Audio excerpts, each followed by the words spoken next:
마가복음 16장에 기록된 이 말씀을 통해서 하나님께서 주시는 은혜를 우리가 함께 나누기를 원합니다. 여러분이 마가복음 16장 말씀에는 예수님의 부활 사건과 이 부활을 경험한 제자들의 모습이 기록이 되어 있습니다. 그리고 이 마가복음의 마지막 결론이 기록되어 있는데요. 이 마가의 마지막 결론은 그렇게 미련하고 믿음 없던 제자들이 이제 진짜 제자가 되었다 하는 것을 기록하고 있습니다. 다시 말해서 예수님의 제자들이 어떻게 진짜 제자가 될 수 있었는가, 그 이유를 기록하고 있는 것입니다. 먼저 마가가 소개하는 예수님의 부활의 사건입니다. 이 마가는 예수님의 십자가의 사건과 함께 예수님의 부활도 역사적인 사실이라는 것과 또한 그 부활을 목격했던 이 부활의 증인들을 소개를 하고 있습니다.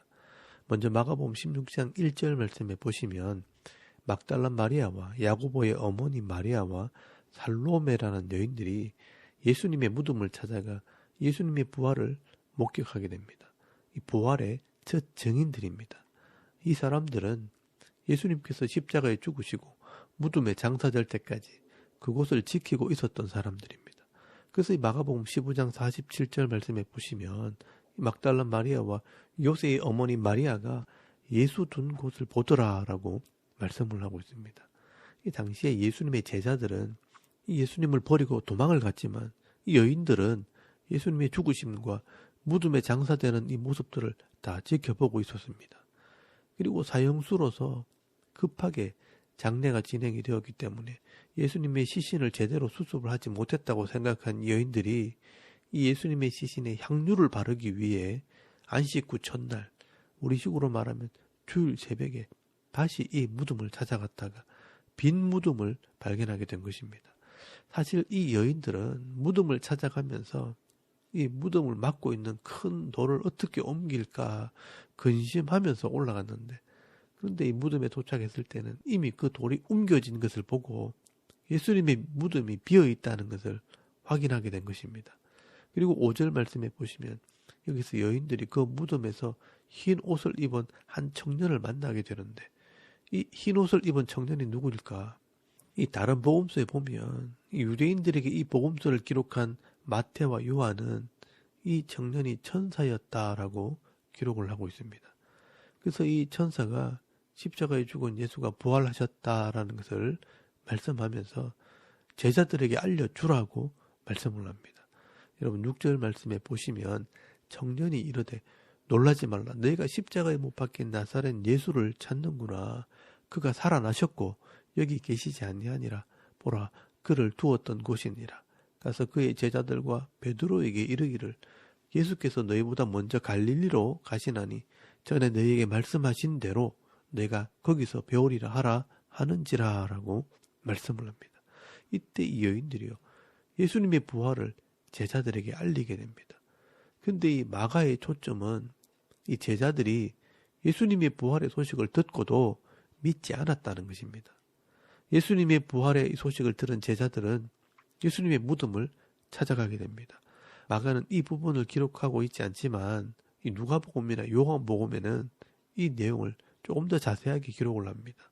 누가복음 24장 11절 말씀에 보시면 사도들은 그들의 말이 허탄한 듯이 들려 믿지 아니하나 베드로가 무덤으로 달려갔다라고 기록을 하고 있고요.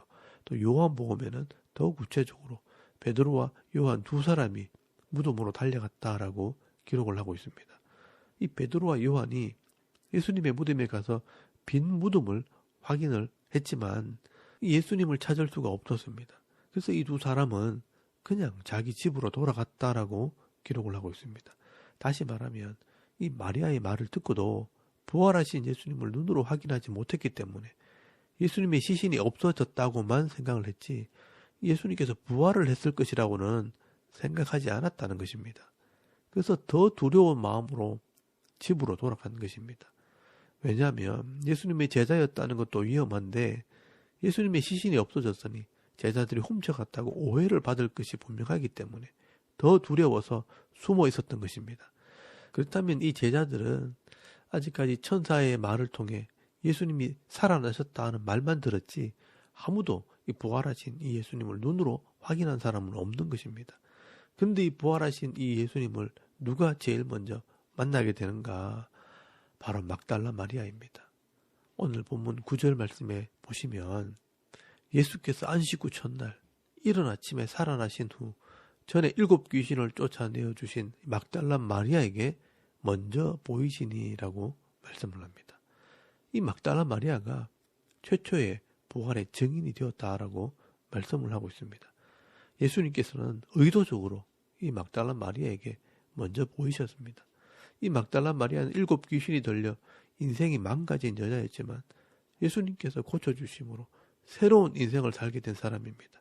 그리고 이 자기의 소유를 가지고 예수님을 섬겼던 사람이었습니다. 왜 예수님께서 이 마리아에게 부활의 증인의 사명을 맡겼느냐? 왜 먼저 보여주셨을까요? 저는 이것이 늘 의문이었습니다. 왜 예수님의 제자들이 아니라 막달라 마리아였을까? 제가 생각할 때 그래도 당시에 예수님의 죽으심을 목격한 사람들 중에는 이 여인이 가장 겸손한 마음과 예수님에 대한 믿음을 가지고 있었다는 것입니다. 만약에 제자들 중에 한 사람이 예수님의 부활을 목격했다면 믿지도 않았겠지만 믿었다고 해도 아마 자기 자랑거리로 삼았을 것입니다. 내가 최초다, 내가 최고다라고 했을 것입니다. 그러나 이 마리아는요, 오로지 부활의 증인의 사명을 감당하게 됩니다.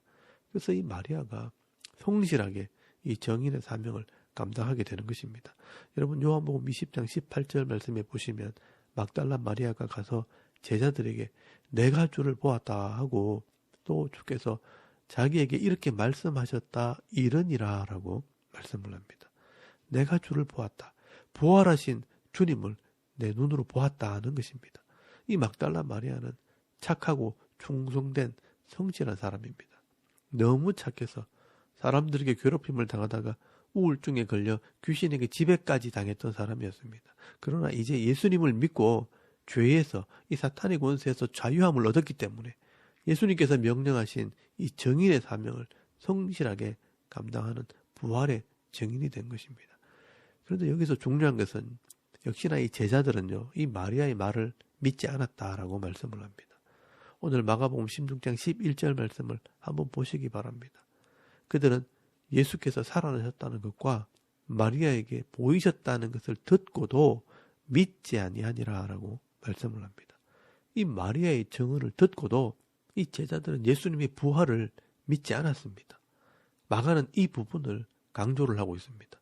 누구나 예수님의 부활을 이야기하면 믿어지지 않는다는 것입니다. 왜 이 부활이 믿어지지 않는가? 이것은 인간의 상식으로 이 부활을 보기 때문에 믿어지지가 않는 것입니다. 인간의 상식으로는 믿을 수가 없는 겁니다. 그러나 이 부활이요, 죄인들을 구원하시기 위한 하나님의 계획이라는 것과 또한 이 구약의 예언과 또 예수님의 말씀하신 이 말씀을 믿을 때 과연 말씀대로 되었다는 것을 믿을 수가 있는 것입니다. 여러분, 부활은 하나님의 계획대로 말씀대로 된 사실입니다. 그러나 이 제자들은요, 자기의 상식으로는 믿을 수가 없었습니다. 그리고 또 여자들의 증언이기 때문에 더더욱 믿을 수가 없었습니다. 이 유대인들은요, 여인들의 증언을 별로 신뢰하지 않습니다. 그래서 이 마가는 12절 말씀에 두 번째 증인을 소개하게 됩니다. 여러분 12절 말씀에 보시면 그 후에 그들 중 두 사람이 걸어서 시골로 갈 때 예수께서 다른 모양으로 그들에게 나타나시니 두 사람이 가서 남은 제자들에게 알리었으되 역시 믿지 아니하니라 라고 말씀을 합니다. 여러분 여기 두 사람이 바로 엠마오로 가는 두 제자입니다. 이 내용은 누가복음 24장 말씀에 더 상세하게 기록을 하고 있습니다. 이 두 사람은 예수님께서 이스라엘 왕이 될 줄로 기대하고 있었지만 십자가에 허무하게 죽으시는 바람에 실망을 하고 낙향을 하고 있었습니다. 그때 예수님께서 이 두 제자에게 나타나셔서 25리를 걸어가시면서 말씀을 통해 예수님에 대해서 자세하게 가르쳤다라고 말씀을 합니다. 그리고 집에 들어가서 떡을 떼고 축사하실 때 이 부활하신 예수님이라는 것을 알게 되었고 이 예수님은 호련히 사라지셨습니다. 그래서 이 두 사람이요, 예수님께서 말씀대로 부활하셨다는 것을 아는 순간 다시 이 예루살렘에 와서 이 제자들에게 이 예수님의 부활을 증언하게 된 것입니다. 이 두 사람이 두 번째 예수님의 부활의 증인이었습니다. 근데 이 마가는요, 기록하기를 역시 제자들은 이 두 제자들의 말도 믿지 않았다라고 말씀을 합니다. 오늘 본문 이 마가복음 16장 13절 말씀에 보시면 두 사람이 가서 남은 제자들에게 알리었으되 역시 믿지 아니하니라라고 말씀을 합니다. 마가는 이것을 의도적으로 기록을 하고 있습니다. 역시 믿지 않았다. 인간의 상식으로는 이 부활을 믿을 수가 없습니다. 그러나 예수님께서 실제로 역사 속에서 이 죄인들을 위해 십자가에 죽으셨고 무덤에 장사 지낸 바 되었다가 약속대로 3일 만에 부활하셨습니다. 더 정확하게 이야기하면 부활의 몸으로 변화하셨습니다. 여러분, 이것은 사실입니다. 이 예수님의 부활이 왜 중요하냐면 이 예수님께서 부활하셨다는 것이 확인될 때 이 예수님의 십자가가 진짜 죄인들의 죄를 속하는 그런 죽음이었다는 것을 증거하게 되기 때문입니다. 만약 이 예수님의 부활이 없었다면 예수님께서 죄인들을 위해 죽으셨다는 것을 증거할 방법이 없는 것입니다. 왜냐하면 당시에는요, 예수님 외에도 십자가에 죽은 사람들은 수도 없이 많이 있었습니다. 그렇게 수많은 사람들이 자기 죄로 십자가에 죽었지만 다른 사람들의 죄를 위해 다시 살아난 사람은 아무도 없습니다. 그러므로 예수님께서 부활하셨다는 것 자체는 이 예수님의 십자가가 진짜였다는 것을 증명하는 것입니다. 그러므로 우리가 이 성경의 기록을 통해 십자가는 우리의 죄를 속하는 것이고 부활은 영생으로 가는 첫 열매가 되셨다는 것을 믿게 되는 것입니다. 그러나 이 마가가 이야기하고 싶은 것은 성령을 통해 예언의 말씀을 이해하고 깨닫지 못하는 자들은 이 십자가와 부활을 믿을 수가 없다는 것입니다. 그래서 14절 말씀에 보시면 예수님께서 제자들에게 직접 나타나시지만 여전히 이 제자들은 부활을 믿지 못합니다. 여러분, 누가복음 24장 36절 말씀에도 보시면 예수님이 숨어있는 제자들에게 직접 나타나셨는데 그 보는 것을 영으로 생각하는지라 이 제자들은 예수님을 죽은 자의 영혼이라고 생각을 했다는 것입니다. 이 제자들은 부활하신 예수님을 보고도 믿지 못했다는 겁니다. 그래서 예수님께서 제자들을 꾸짖으십니다. 여러분, 오늘 본문 14절 말씀에 보시면 그 후에 11제자가 음식을 먹을 때 예수께서 그들에게 나타나서 그들의 믿음 없는 것과 마음이 완악한 것을 꾸짖으시니 이는 자기가 살아나는 것을 본 자들의 말을 믿지 아니함이더라 라고 말씀을 하고 있습니다. 믿음이 없는 것과 마음이 완고한 것을 꾸짖으셨다라고 말씀을 합니다. 여기에 믿음이 없는 것은 말씀에 대한 믿음이 없고요. 마음이 완고한 것은 내 고집을 버리지 않는 것을 말합니다. 우리도 이 두 가지 때문에 사실 믿지 못하는 것입니다. 말씀을 몰라서 또 내 생각, 내 고집을 버리지 않기 때문에 바른 믿음을 가지지 못하는 것입니다. 여기서 우리가 알 수 있는 것은요, 이 사람들의 말을 듣는다고 십자가가 믿어지는 것이 아닙니다. 내 눈으로 본다고 이 부활이 믿어지는 것이 아니라는 것입니다. 궁극적으로 성경이 말하는 이 진짜 믿음이라는 것은 성령 하나님이 내 마음속에 오셔서 하나님 말씀을 알게 하고 그 말씀이 이루어진 것이라는 것을 이해하게 하시고 또 그 말씀이 진짜구나 하고 깨달아질 때 이 말씀을 믿는 믿음이 생기는 것입니다. 그 말씀을 믿는 믿음이 진짜 믿음인 것입니다. 지금 귀에 들리는 그 말과 지금 눈에 보이는 그 현상을 믿는 것이 아니라 말씀대로 되어진 사실을 믿는 것이 우리의 믿음이 되는 것입니다. 그게 성경적인 믿음입니다. 이 믿음은 성령께서 알게 하시고 깨우치시게 될 때 이해가 되고 이해가 될 때 내 이성이 그것을 진리로 받아들이게 되는 것입니다. 여러분, 그것이 바로 성경적인 믿음입니다. 그래서 성경을 알아야 하고요. 성령의 깨우침을 받아야 하는 것입니다.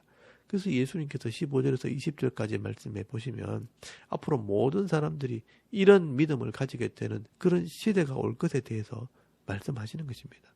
여러분, 15절 말씀해 보시면 또 이르시되 너희는 온 천하에 다니며 만민에게 복음을 전파하라. 여기 온 천하에 만민이 복음을 받게 되는 때가 온다고 말씀을 합니다. 이 말은 성령이 오시면 만민이 모든 사람들에게 예수님의 십자가 부활을 믿게 하겠다는 것입니다. 그리고 16절 말씀에 보시면 믿고 세례를 받는 사람은 구원을 얻을 것이요 믿지 않는 사람은 정죄를 받으리라 라고 말씀을 합니다. 하나님께서 이 성령을 이 땅에 보내실 그때는 이제 모든 사람들의 죄를 사하고 영생을 얻게 할 그런 기회를 주시는 것입니다. 이것이 바로 오순절에 성령이 임하는 때를 말하는 것입니다. 그래서 그 이후의 시대를 우리는 종말의 시대라고 말하는 겁니다. 그때 이 믿는 자는 영생을 얻게 되고 구원을 받게 되겠지만 결국 믿지 않는 자는 자기 죄 때문에 심판을 받게 된다는 것입니다. 여러분, 성령이 이 사역을 하는 것입니다. 그래서 믿는 자에게는 하나님 나라의 표적이 나타나게 되고요. 또 이 땅에서 하나님 나라의 복을 받게 된다고 말씀하는 것입니다. 이것이 17절에서 18절까지 말씀에 기록된 하나님 나라의 표적과 복을 말씀하는 것입니다.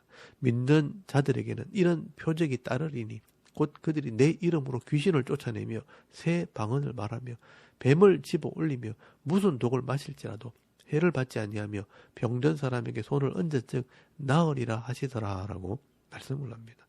여러분, 이 말씀은 이 신유나 기적으로 보지 마시고 이 하나님 나라의 증거라고 보시면 됩니다. 이것을 신유나 은사로 본다면 병원이 필요가 없고 교회는 날마다 이런 기적이 일어나야 할 것입니다. 저는 이 본문을 가지고 믿는 자는 이런 표적이 나타나야 한다고 하면서 신유나 은사를 받겠다고 이곳저곳 찾아다니면서 나는 안 된다고 하면서 실망하는 그런 분들을 아주 많이 보았습니다. 여러분, 이것은 성경을 너무 단편적으로 보는 것입니다. 이 말씀은 십자가와 부활을 믿는 자들은 죄의 권세와 사단의 권세를 이기게 되는 삶을 살게 될 것을 말씀하는 것입니다.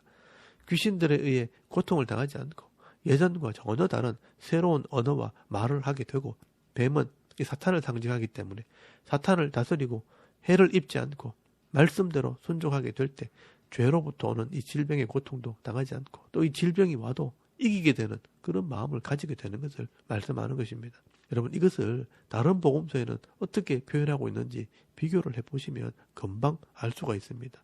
마태복음에는요, 마태복음 29장 19절에서 20절까지 말씀해 보시면 가서 모든 족속으로 제자를 삼고 아버지와 아들과 성령의 이름으로 세례를 주고 내가 너희에게 분부한 모든 것을 가르쳐 지키게 하라.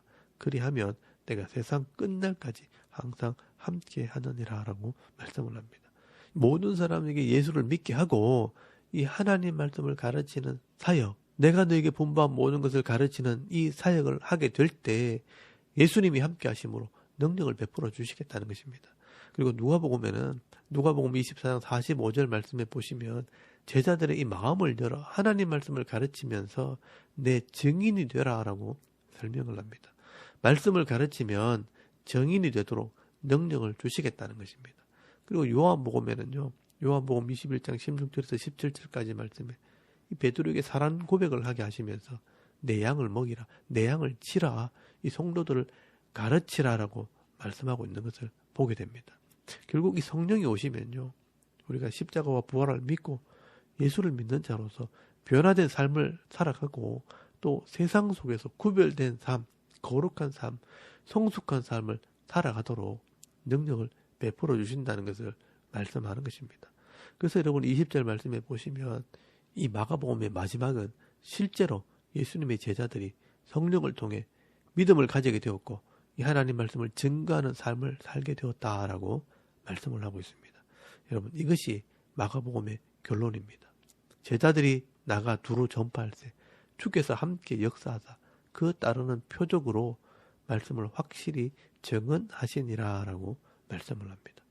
이 마가가 볼 때 이 예수님의 제자들은 예수님을 따라다닐 때 말씀도 잘 알아듣지 못했고 깨닫지도 못해서 늘 책망을 듣던 그런 제자들이었고 또 예수님의 십자가와 부활도 믿지 못해 두려워했던 그런 제자들인데 이제 이 성령을 통해 온전한 믿음을 가지게 될 때 하나님의 말씀을 확실하게 증언하는 그런 제자가 되었다라고 말씀하고 있는 것입니다.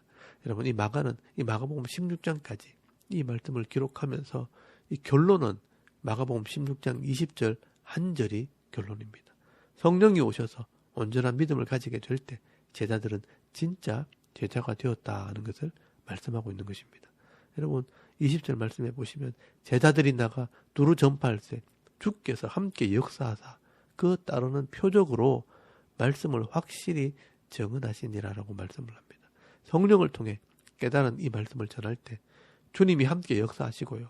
표적이 나타나서 이 삶의 변화가 나타나서 증거한 말씀을 증명하게 된다는 것을 말씀하는 것입니다. 이 제자들은요, 진짜 예수님의 증인이 되었다라고 말씀하고 있는 겁니다. 그러면 이 진짜 제자가 어떤 사람인가? 한마디로 말하면 성령을 통해 하나님의 구원 계획을 믿게 된 자들입니다. 하나님께서는 구약의 말씀과 역사 속에 이 죄인들을 구원하실 것을 예언해 놓으시고, 예수님께서는 실제 역사 속에 오셔서 이 속죄의 사역을 이루시고, 이제 성령이 오셔서 우리 마음에 이 하나님의 구원 계획과 이 예수님의 속죄 사역을 믿게 할 때 하나님의 백성이 되어 말씀대로 순종할 뿐 아니라 이 하나님의 구원 계획을 증거하는 정인의 삶을 살게 되는 것입니다. 여러분, 이게 바로 예수님의 제자라는 것입니다. 이런 제자들이 믿음으로 정언할 때 하나님께서 그 표적들을 보여주시기도 하고 또 능력을 베풀어 주시기 때문에 세상을 이기는 삶을 살게 되는 것입니다. 여러분, 이게 바로 진짜 예수님의 제자입니다. 오늘 저와 여러분도 이런 믿음과 확신이 있어야 합니다. 성령을 통해 말씀이 이해가 되어지고 또 말씀대로 이루어진 이 십자가의 의미를 깨닫고 이 부활의 의미를 깨닫게 될 때 하나님의 말씀을 증거하는 삶을 살게 되는 것입니다. 그래서 세상 사람들과 생각부터가 다르고요. 말과 행실이 달라야 하는 것입니다. 내 삶 속에 하나님의 나라의 능력이 나타나야 합니다. 내 속에 욕심을 다스리고요. 죄를 이기는 삶을 살아갈 때 세상 사람들에게 칭찬을 듣고 존경받는 그런 삶을 살게 되는 것입니다. 여러분, 이것이 예수 믿는 자의 표적이고 능력입니다. 오늘도 성령을 통해 내가 십자가와 부활을 믿는 믿음으로 말씀에 합당한 삶을 살아서 이 세상 사람들을 부끄럽게 하는 삶, 또 칭찬 듣는 삶, 능력 있는 삶을 살아가는 저와 여러분의 이런 영적인 삶의 모습이 되실 수 있기를 주의 이름으로 축원합니다. 아멘. 우리 잠깐 기도드리겠습니다. 오늘도 우리 각자에게 성령의 충만함을 주시고 예수 믿는 자로 부끄럽지 않은 삶을 살게 하옵소서. 또 나라와 민족을 위해 섬기는 교회와 가정을 위해서 또 개인의 기도 제목을 따라 기도하고 오늘 하루 삶을 또 시작할 수 있길 바랍니다.